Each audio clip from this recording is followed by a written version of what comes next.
Hi hello नमस्कार जय श्री जगन्नाथ बंधु माने आज आम देखा श्री जगन्नाथ संस्कृतिर एक अति महत्वपूर्ण एवं शेष पर्व नीलाद्रि विजे।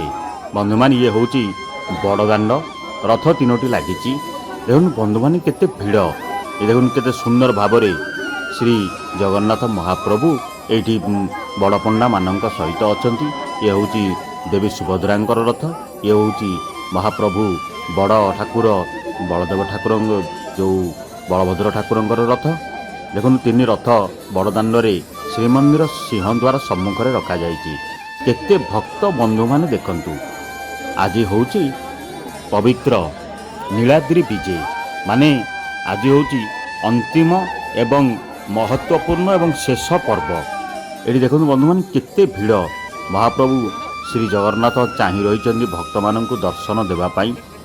जय श्री जगन्नाथ। विश्व प्रसिद्ध रथयात्रा समाप्त हेबा परे आषाढ़ शुक्ल त्रयोदशी तिथि रे एही नीति संपन्न होइथाए। बंधु माने देखंतु बड़ दाण्डरे केते संख्यार भक्त आसिचंती महाप्रभु मानंकर नीलाद्रि विजे किपरि हुए देखिबा पाई केते भिड़ बंधु माने देखंतु वर्तमान समय राति पाखापाखि 10:30 हो गलानी।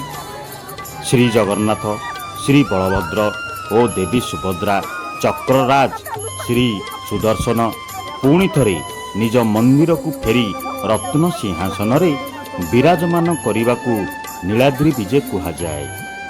केते सुंदर लगुचे दृश्य बंधु माने देखंतु। यही परंपरार किछि मुख्य आकर्षण हेउची गोटी पहंडी। ठाकुर माने गोटी गोटी होई झुली झुली रत्न बेदी को प्रत्यावर्तन करिथांती। प्रथमे चक्रराज श्री सुदर्शन को पहंडी करा जिवो। बंधु माने ये होची भेट मंडप महालक्ष्मी माँ यही स्थान रे महाप्रभु श्री जगन्नाथ को भेट करिवे से विषय आगु को देखिबा।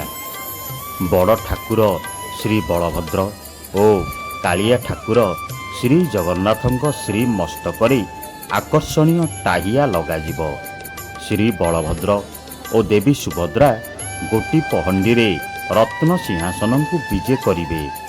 शेषरे कालिया ठाकुर श्री जगन्नाथ को नीलाद्रि विजे कराजिब। प्रभु श्री जगन्नाथ पहंडी होई चारमाळ ऊपर को जीवा परे महालक्ष्मी भेट मंडप रे विजे करिवे। ये हूँ से भेट मंडप ये हूँ सिंह द्वार।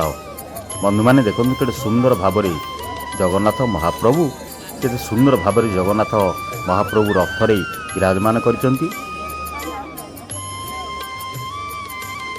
जय श्री जगन्नाथ जय श्री जगन्नाथ जय श्री जगन्नाथ।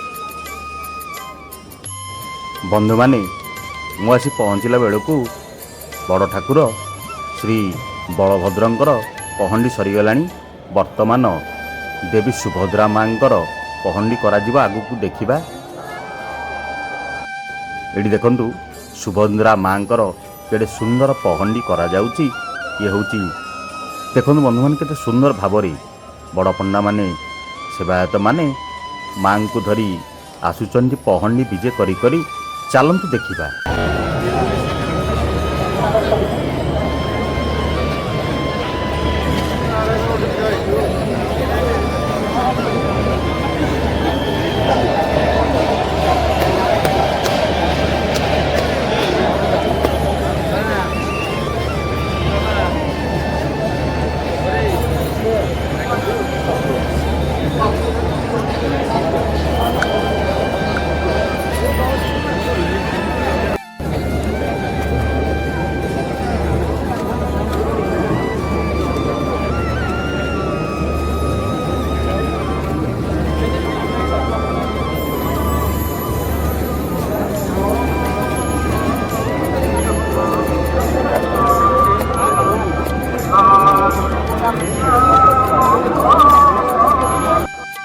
बंधु माने यही परंपरार आउ एक मुख्य आकर्षण हेउची महालक्ष्मी मां को मान भंजन।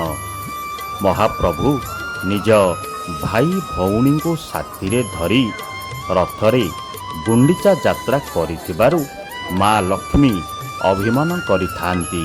ତେଣୁ ମନ୍ଦିର ପ୍ରବେଶ ସମୟରେ ମା ଲକ୍ଷ୍ମୀ ସିଂହ ଦ୍ୱାର ବନ୍ଦ କରିଦେଇଥାନ୍ତି।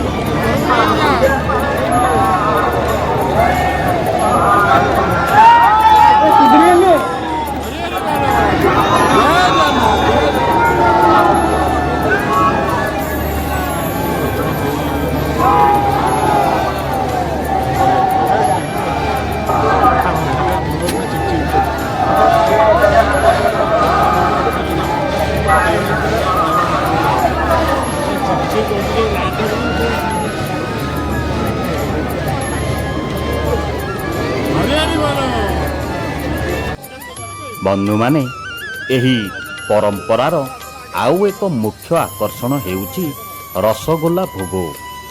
ମା ଲକ୍ଷ୍ମୀଙ୍କ ମାନଭଞ୍ଜନ କରିବା ପାଇଁ ଶ୍ରୀ ଜଗନ୍ନାଥ ରସଗୋଲା ଭୋଗ ଲଗାଇଥାନ୍ତି ଏବଂ ଶେଷରେ ଠାକୁରମାନେ ମନ୍ଦିର ପ୍ରବେଶ କରିଥାନ୍ତି। ଏହା 9 ଦିନ ବ୍ୟାପୀ ରଥଯାତ୍ରାର ଅନ୍ତିମ ପର୍ଯ୍ୟାୟ। ବନ୍ଧୁମାନେ ଦେଖନ୍ତୁ, ବର୍ତ୍ତମାନ ମହାପ୍ରଭୁ ଶ୍ରୀ ଜଗନ୍ନାଥଙ୍କର କିଛି ସମୟ ମଧ୍ୟରେ ଆରମ୍ଭ ହୋଇଯିବ ପହଣ୍ଡି ବିଜେ। ପ୍ରଥମେ ପ୍ରଭୁଙ୍କ ମସ୍ତକରେ ଏକ ସୁନ୍ଦର ଆକର୍ଷଣୀୟ ଟାହିଆଟିଏ ଲଗାଯିବ। ତାପରେ ଆଗକୁ ଦେଖିବା କିପରି ଭାବରେ ମହାପ୍ରଭୁଙ୍କର ନୀଳାଦ୍ରି ବିଜେ ହେଉଛି। ଇଏ ହେଉଛି ବନ୍ଧୁମାନେ ଦେଖନ୍ତୁ ଭେଟ ମଣ୍ଡପ। ଏଇ ଯେଉଁ ମଣ୍ଡପଟି ଆପଣମାନେ ଦେଖୁଛନ୍ତି, ଇଏ ହେଲା ଭେଟ ମଣ୍ଡପ। କେତେ ଭକ୍ତ ବନ୍ଧୁମାନେ ଦେଖନ୍ତୁ। ଇଏ ହେଲା ବଡ଼ଦାଣ୍ଡ। 3ଟି ରଥ ସିଂହଦ୍ୱାର ସମ୍ମୁଖରେ ଛିଡ଼ା ହୋଇଛନ୍ତି। ବନ୍ଧୁମାନେ ଦେଖନ୍ତୁ, ମହାପ୍ରଭୁ ଶ୍ରୀ ଜଗନ୍ନାଥଙ୍କ ମସ୍ତକରେ ଏକ ଆକର୍ଷଣୀୟ ସୁନ୍ଦର ଟାହିଆ କିପରି ପଣ୍ଡାମାନେ ଲଗେଇ ଦେଉଛନ୍ତି।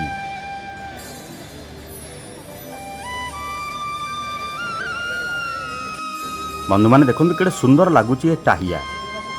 ବିଶ୍ୱ ପ୍ରସିଦ୍ଧ ରଥଯାତ୍ରା ସମାପ୍ତ ହେବା ପରେ ଆଷାଢ଼ ଶୁକ୍ଳ ତ୍ରୟୋଦଶୀ ତିଥିରେ ଏହି ନୀତି ସମ୍ପନ୍ନ ହୋଇଥାଏ। ଆଜି ହେଉଛି ପବିତ୍ର ଆଷାଢ଼ ଶୁକ୍ଳ ତ୍ରୟୋଦଶୀର ତିଥି। ପ୍ରତ୍ୟେକ ବର୍ଷ ଏମିତି ରଥଯାତ୍ରା ପାଳନ କରାଯାଏ। ବନ୍ଧୁମାନେ, ଆପଣମାନେ ଦୂର ଦୂରାନ୍ତରରୁ ଯଦି ମହାପ୍ରଭୁ ଶ୍ରୀ ଜଗନ୍ନାଥଙ୍କର ରଥଯାତ୍ରା ଦେଖିବା ପାଇଁ ଚାହୁଁଛନ୍ତି, ଆପଣମାନେ ପୁରୀ ଆସନ୍ତୁ। ପ୍ରତ୍ୟେକ ବର୍ଷ ଏମିତି ନୂଆ ରଥ ତିଆରି ହୁଏ ଏବଂ 4 ଠାକୁର ଶ୍ରୀ ଗୁଣ୍ଡିଚା ମନ୍ଦିରକୁ ଯାଆନ୍ତି ଏବଂ ସେଇଟାରୁ ପୁଣି ବାହୁଡ଼ା ଯାତ୍ରା ହୁଏ। ତାପରେ ସୁନାବେଶ ହୁଏ, ଅଧରପଣା ହୁଏ। କେତେ ସୁନ୍ଦର ଏ ଦୃଶ୍ୟ ଆପଣମାନେ ଦେଖିବା ପାଇଁ ଯଦି ଚାହୁଁଛନ୍ତି, ଆପଣମାନେ ପୁରୀ ଆସନ୍ତୁ, ଜଗନ୍ନାଥ ଧାମ ଆସନ୍ତୁ। ଇଏ ହେଉଛି ଭେଟ ମଣ୍ଡପ। ଭେଟ ମଣ୍ଡପ ପାଖରେ ସିଂହଦ୍ୱାର, ତାପରେ ଏଠାରେ ଚତୁର୍ଦ୍ଧା ମୂର୍ତ୍ତି। ବନ୍ଧୁମାନେ, ବଡ଼ ଠାକୁର ଶ୍ରୀ ବଳଭଦ୍ର ପହଣ୍ଡି ସରିଲାଣି। ଦେବୀ ସୁଭଦ୍ରା ମାଙ୍କର ମଧ୍ୟ ସରିଲାଣି। ଏଠି ଦେଖନ୍ତୁ ମା ମହାଲକ୍ଷ୍ମୀ ଭେଟ ମଣ୍ଡପରେ ପ୍ରଭୁ ଶ୍ରୀ ଜଗନ୍ନାଥଙ୍କୁ ଦର୍ଶନ ଦେଉଛନ୍ତି। ଏଠି ଦେଖନ୍ତୁ ଉପରେ ଲେଖା ହେଇଛି ଭେଟ ମଣ୍ଡପ। ପାଖରେ ଜଣେ ବଡ଼ ପଣ୍ଡା ଏଠି ସୁନ୍ଦର ଭାବରେ ମା ମହାଲକ୍ଷ୍ମୀଙ୍କୁ କାନ୍ଧରେ ଧରିଛନ୍ତି। ବନ୍ଧୁମାନେ ଦେଖନ୍ତୁ।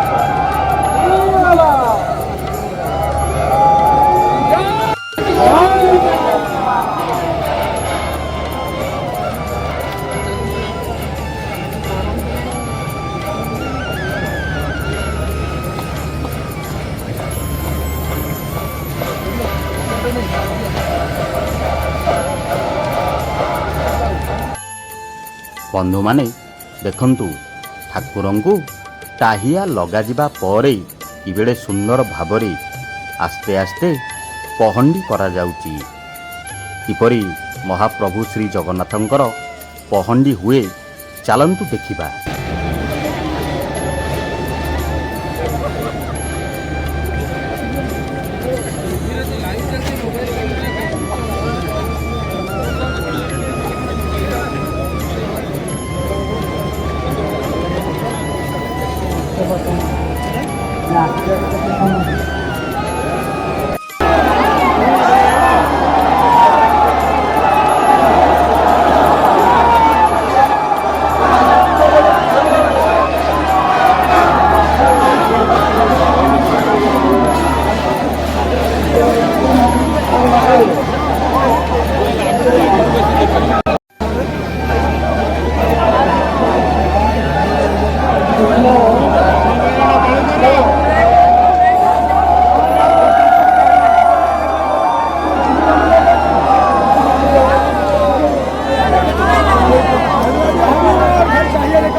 ବନ୍ଧୁମାନେ ଦେଖନ୍ତୁ, ତିନି ରଥ ସିଂହଦ୍ୱାର ସମ୍ମୁଖରେ ରଖାଯାଇଛି।